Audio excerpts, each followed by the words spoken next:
ખેડામાં જિલ્લા ભારતીય કિસાન સંઘે જિલ્લા વિકાસ અધિકારી સાથે જિલ્લામાં ખેતીને થયેલા નુકસાન અને નદી કિનારાના ખેતરોની જમીનના ધોવાણ મુદ્દે ચર્ચા કરી। તમાકુના ઉત્પાદન માટે જાણીતા ખેડા જિલ્લામાં તમાકુને વ્યાપક નુકસાન ગયું છે।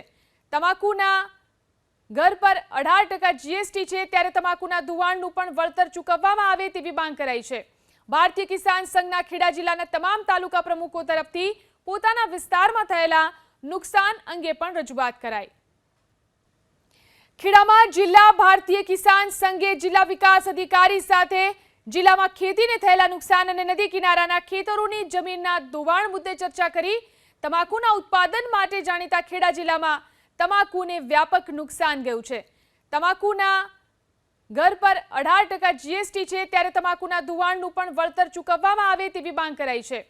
ભારતીય કિસાન સંઘના ખેડા જિલ્લાના તમામ તાલુકા પ્રમુખો તરફથી પોતાના વિસ્તારમાં થયેલા નુકસાન અંગે પણ રજૂઆત કરાઈ।